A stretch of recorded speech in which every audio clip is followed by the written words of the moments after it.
우리를 평생 괴롭히는 두 강도가 있는데 하나는 열등감, 또 하나는 교만함입니다. 그런데 여러분 아십니까? 이 둘은 동전의 양면입니다. 교만함은 변형된 열등감입니다. 교만 속에 열등감이 있고요. 열등감 속에 또한 교만함이 있습니다. 이 둘이 우리를 행복을 뺏어가는, 주의 거룩한 삶을 뺏어가는 두 강도입니다. 이것은 덮어둬서는 안 되고 극복해야 될 중요한 우리의 성화의 작용입니다. 그래서 오늘 말씀은 첫째로 열등감은 파괴적인 삶을 불러온다는 교훈을 줍니다. 열등감은 개인이 자신을 타인보다 부족하거나 무가치하다고 지속적으로 인식하는 만성적인 감정의 상태입니다. 나보다 잘난 사람 얼마나 많아요.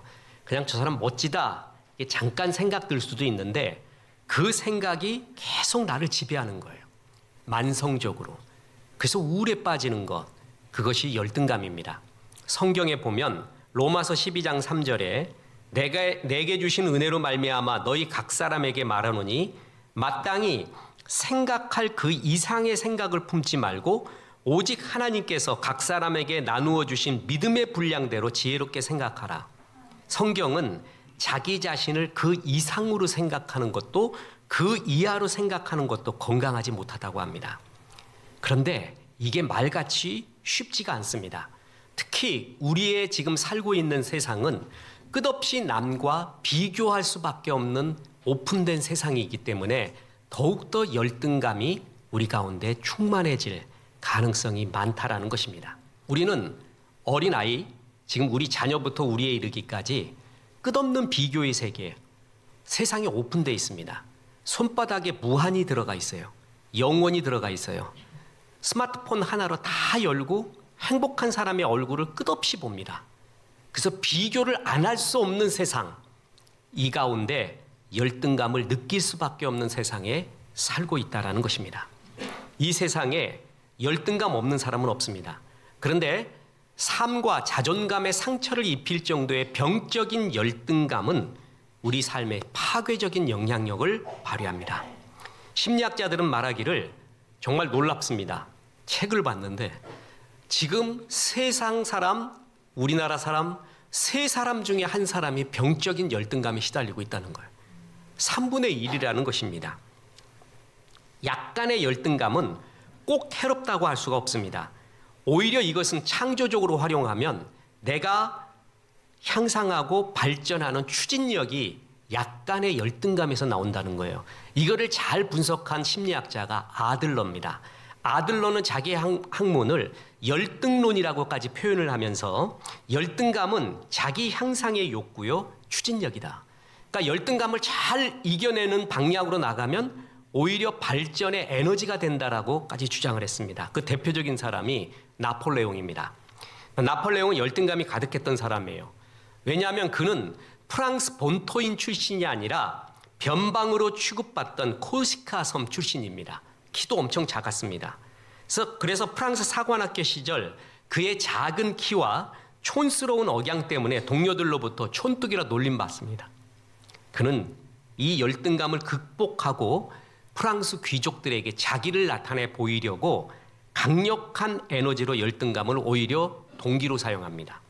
그래서 밤낮으로 군사학과, 역사, 법률을 터득하면서 지식을 쌓았고 비범한 두각을 나타냈고 프랑스 혁명 혼란 시기에 연전연승을 거두면서 프랑스 국민 영웅, 마침내 황제의 자리까지 오르게 됐죠. 그래서 사회심리학적으로 나폴레옹 컴플렉스라는 말이 있을 정도입니다. 컴플렉스, 열등감을 가지고 있지만 그 열등감이 오히려 삶의 에너지가 되어 승리한 케이스, 그거를 나폴레옹 컴플렉스라고 이야기합니다. 이렇게 약간의 열등감은 우리에게 에너지를 줄 수도 있습니다. 근데 문제는 병적인 열등감입니다. 이건 무서운 파괴력을 가지고 있습니다. 한평생 정신의 불구자를 우리를 만들 수가 있습니다. 그 대표적인 성경의 케이스가 이스라엘의 초대왕 사울 왕입니다. 그는 열등감으로 무너져 갔습니다. 오늘 본문 사무엘상 18장 7절에 보면 여인들이 뛰놀며 노래하며 이르되 사울이 죽인 자는 천천히요 다윗은 만만이로다 한지라. 사울이 그 말에 불쾌하여 심히 노하여 이르되 다윗에게는 만만을 돌리고 내게는 천천만 돌리니 그가 더 얻을 것이 나라 말고 무엇이냐 하고. 다윗이 골리앗 이기고 난 다음에 여인들이 필터 없는 노래를 부릅니다. 사울왕 앞에서. 그러고 나니까 사울왕이 그때부터 심한 자격지심, 다윗에 대한 열등감이 생깁니다.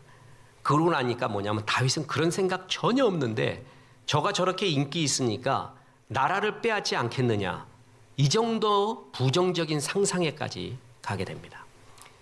야, 열등감, 병적인 열등감에 빠지잖아요. 자존감이 무너집니다. 대인관계가 굴절되고요, 육체적 정신적 질병을 초래하고요, 하나님에 대한 불신을 초래하게 됩니다. 병적인 열등감 빠지면 자존감이 무너지죠. 그래서 자기 자신에 대해 한없이 초라하게 생각합니다. 뿐만 아니라 인간관계가 굴절이 됩니다.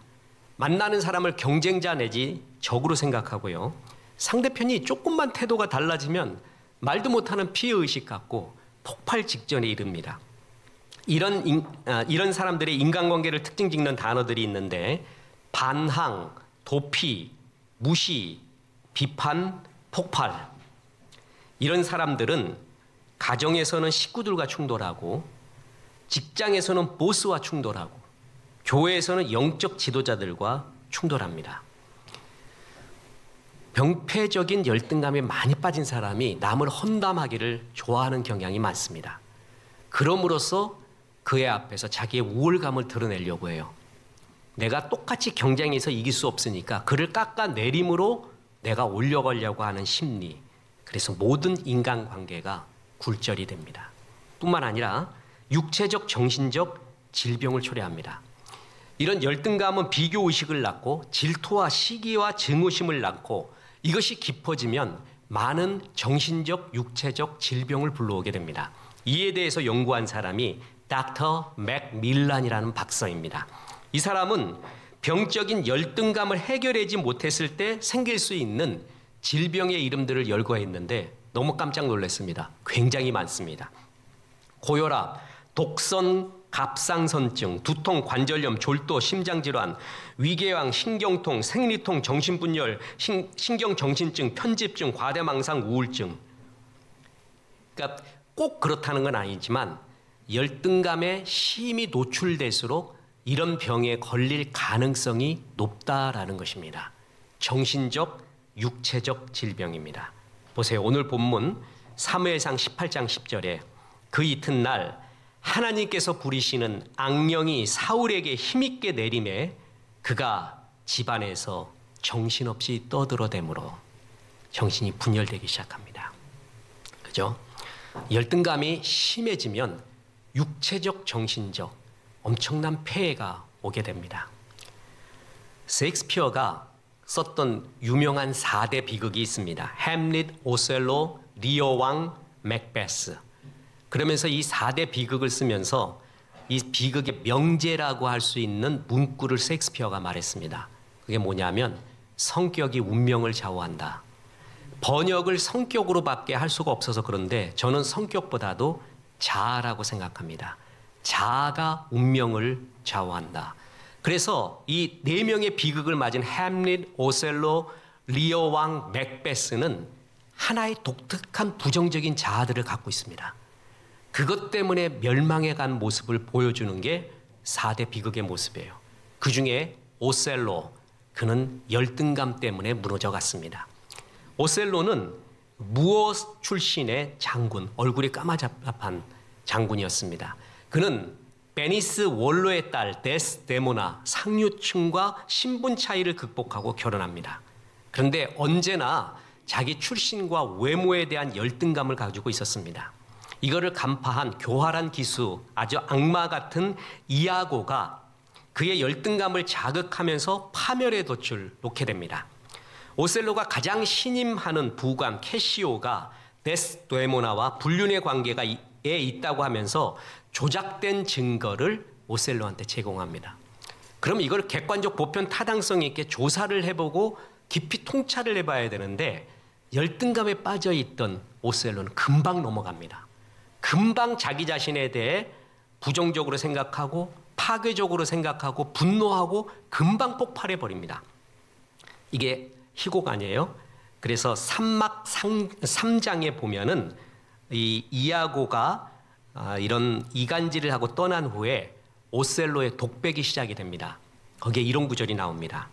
아마 내가 검은 데다가 안방 출입 한량들의 부드러운 사교술이 없기 때문이거나 내 나이가 황혼에 접어들었기 때문에 그녀는 떠났다. 그러니까 내가 검은 데다가 무어인 출신에 그래서 내가 이런 흑인이기 때문에 또한 안방 출입 한량들의 부드러운 사교술이 없다. 나는 군인이기 때문에 투박하다 말도 어떤 매너가 없다.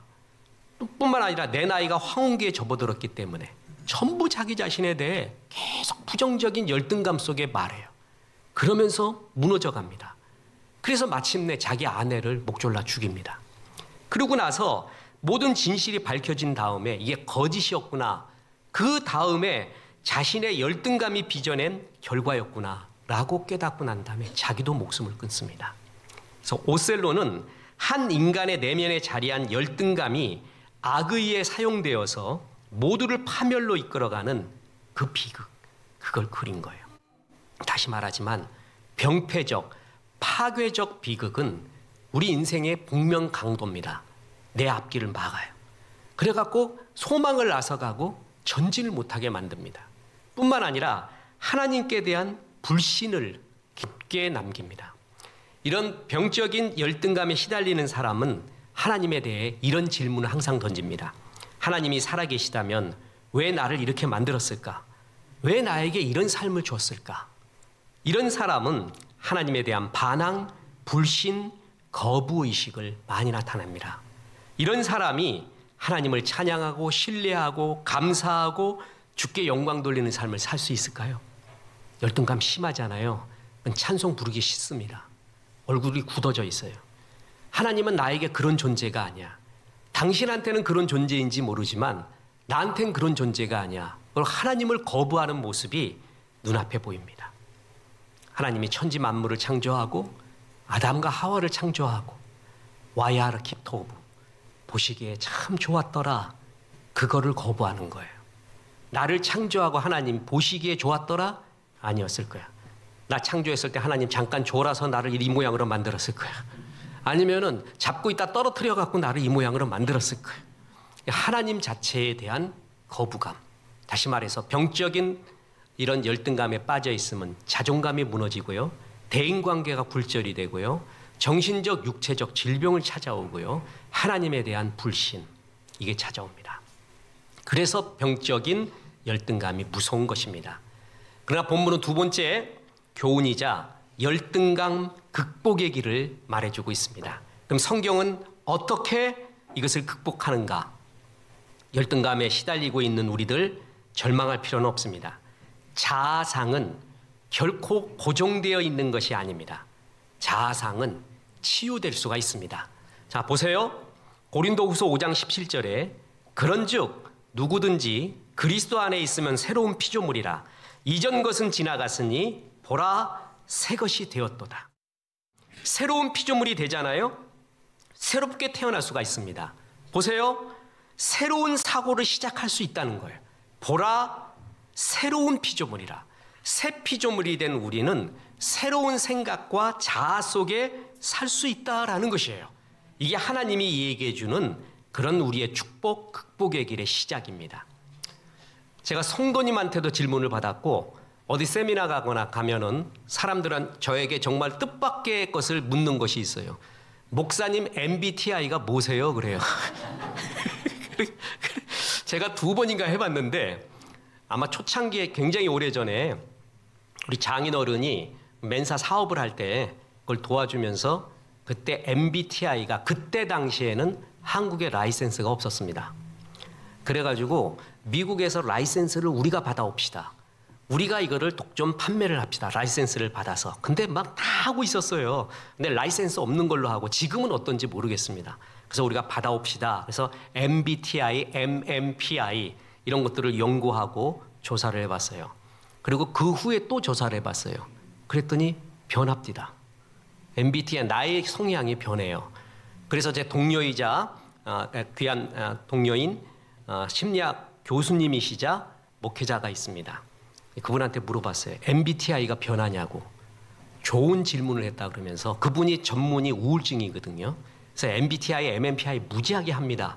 근데 그거는 인간들이 육체의 스캔을 뜨듯이 자기가 갖고 있는 문제, 그런 어떤 설문지 5개를 풀면 그 사람의 정신이 몽땅 스캔이 된대요. 그래서 싱크로율이 엄청나대요. 되게 안 돼요. 어떤 상태인지. MBTI 변합니다 그러는 거예요. 주로 누구한테 변하냐 하면은 굉장히 희망적인 소리. 목사들이 많이 변한대요. 왜 그러냐 하면은 이게 아니다 싶잖아요. 내 심성 중에, 내 기질 중에 이게 아니다 싶은 것을 목사들은 끝없이 성찰하며 주님이 기뻐하는 성화를 이루기를 노력을 하잖아요. 그래서 성향까지 자아와 기질까지도 변해간다는 거예요. 그래서 MBTI가 변하는 것은 당연합니다. 특히 성도들이 성화를 이루려고 할 때 그것은 변해갑니다라고 말하는 거예요. 우리가 기질이라고 말하잖아요. 근데 기질에 갖고 있는 단점이 있잖아요.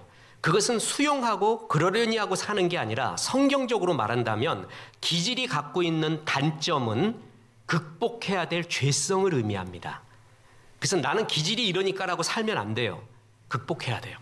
성화돼야 돼요. 하나님이 기뻐하는 방향으로. 그렇게 성화되어 가면 다시 말해서 MBTI도 그냥 MBTI라는 재미난 용어로 이렇게 표현을 했지만 자아가 변한다는 거예요.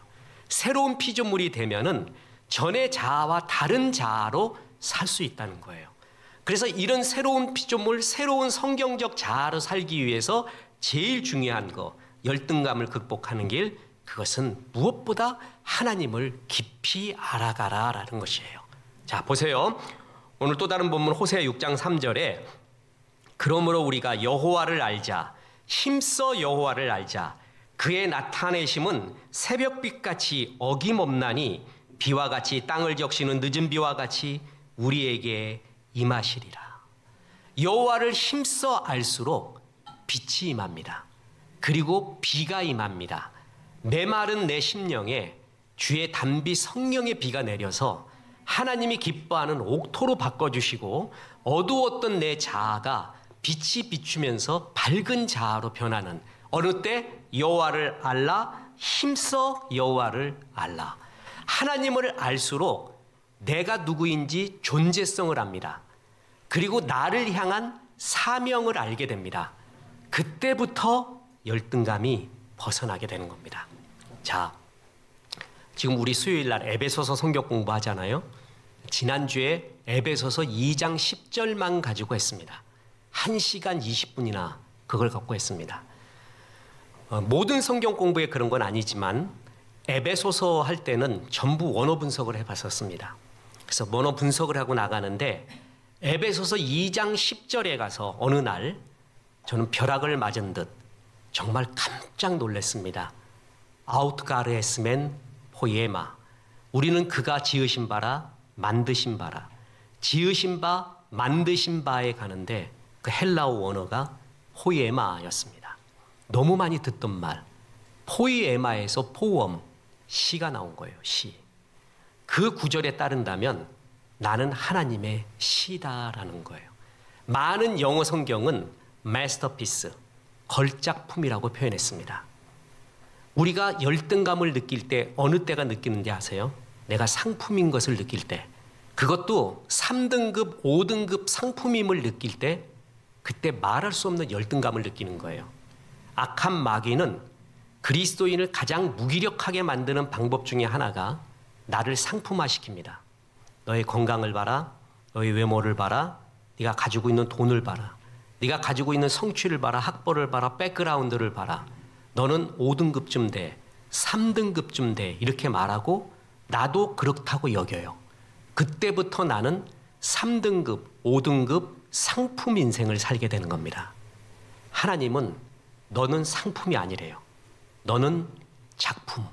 작품 중에서도 걸작품 하나님의 시다라고 선언을 해요. 내 존재에 대한 선언, 하나님의 선언. 하나님을 깊이 알아갈수록 왜 내가 상품이야? 왜 내가 3등급이야? 5등급이야? 나는 유일무이한 하나님의 걸작품 시야. 이렇게 말하는 거예요.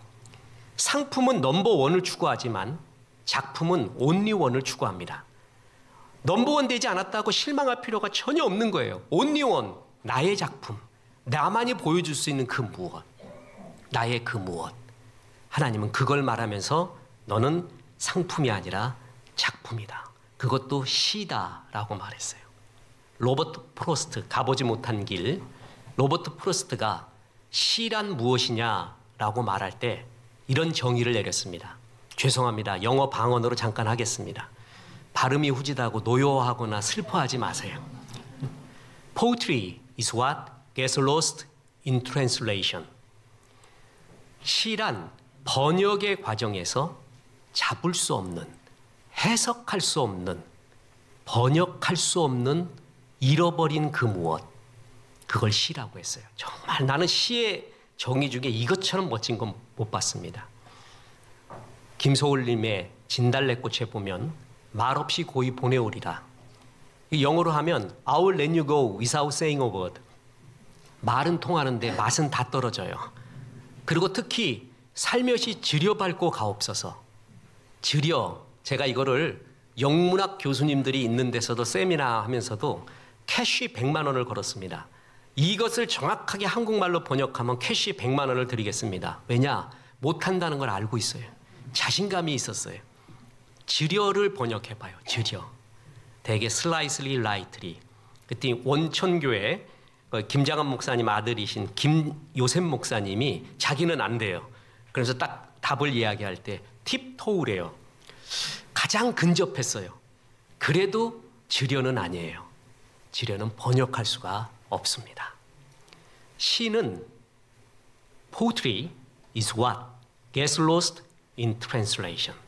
번역의 과정에서 잡을 수 없는, 해석할 수 없는, 잃어버릴 수밖에 없는 그 무엇, 그게 시래요.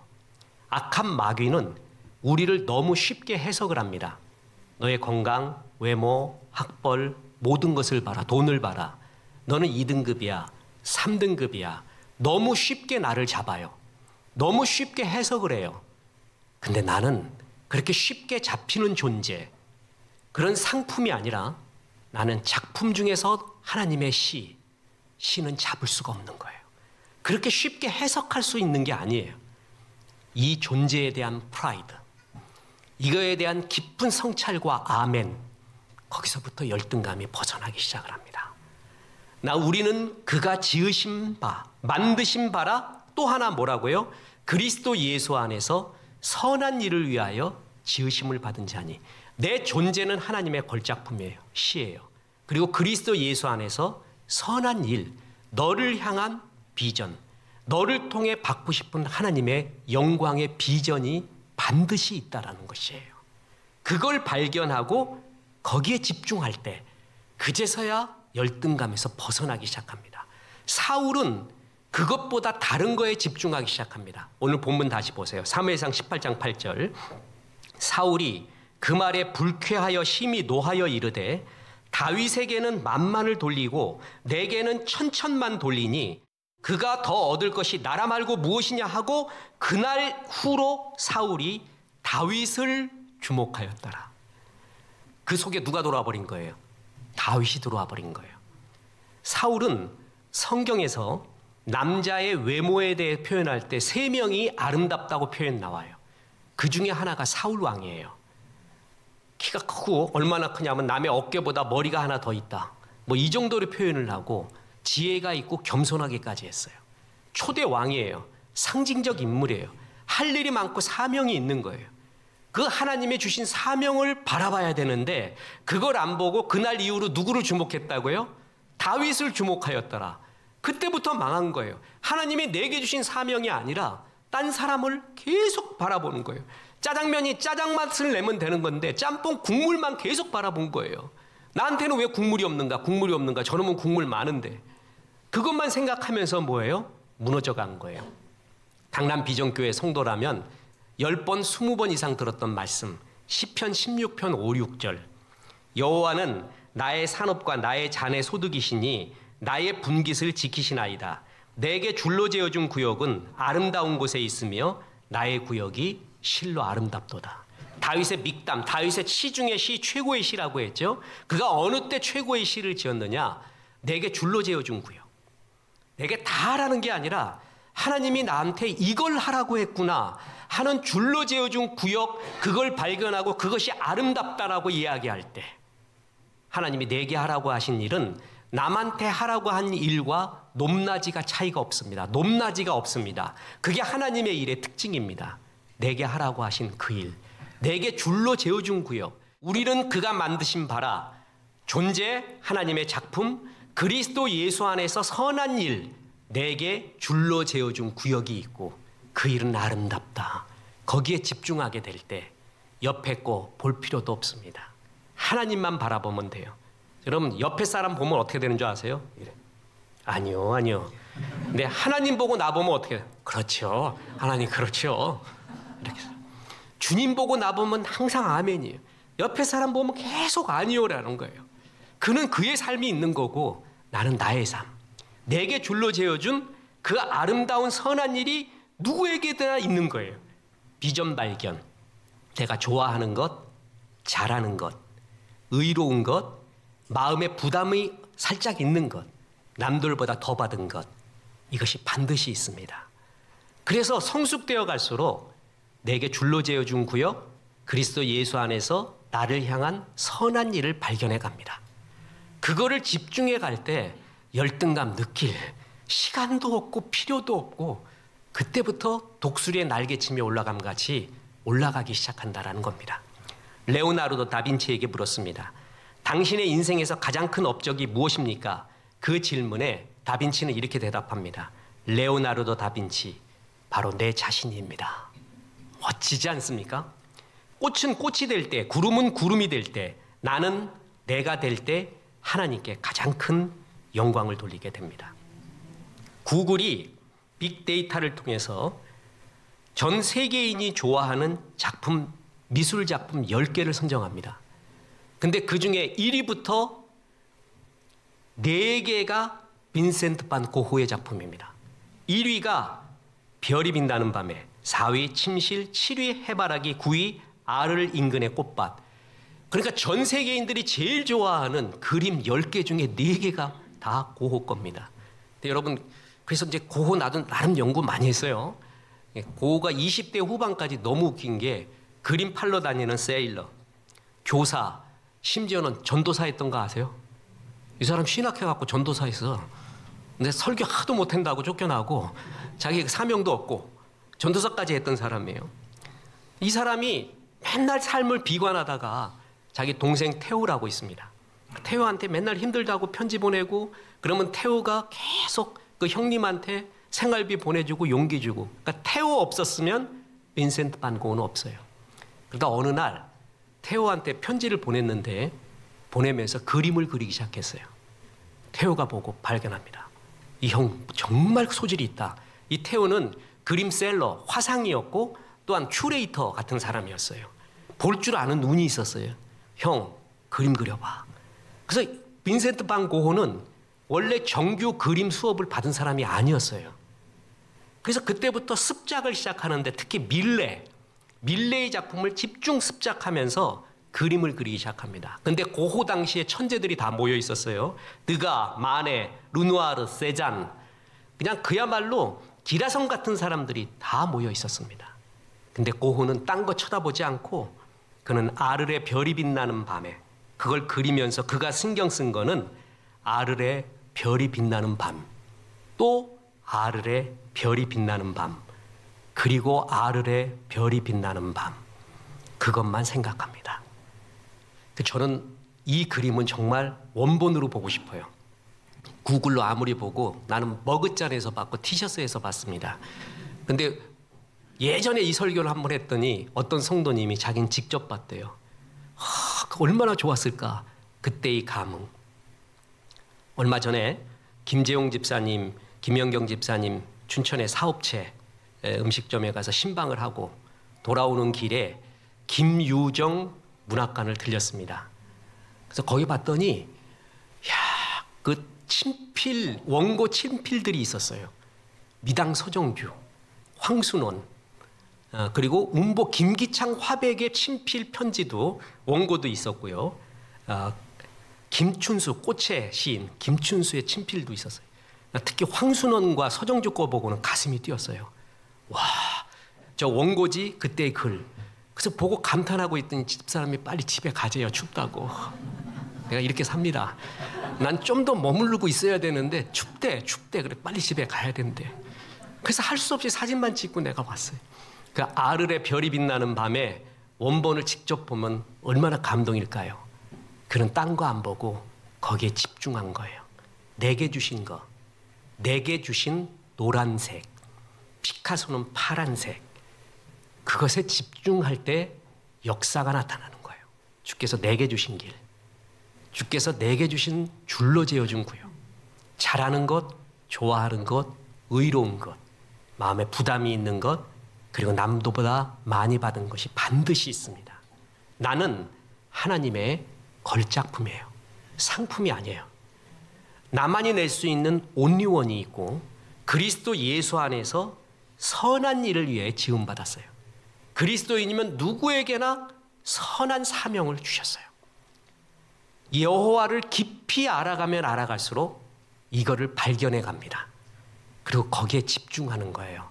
그제부터 열등감이 없어지게 됩니다. 짬뽕의 국물을 부러워하지 않습니다.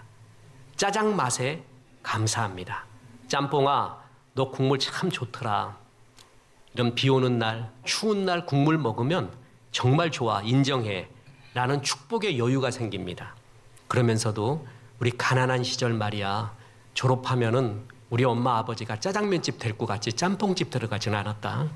그 짜장면집 가보면 짜장면 짬뽕이라 그러지 짬뽕 짜장면이라 그러진 않아. 짬뽕아, 너 참 멋지지만 내 맛도 정말 멋져. 여유, 이웃에 대한 축복. 언제 나타나요? 내 것에 대한 확신. 내 짜장면에 대한 프라이드. 내게 줄로 재어준 구역은 아름다운 곳에 있으며 내 맛에 내 사명의 아름다움. 거기에 집중해 나갈 때 열등감이 없어집니다.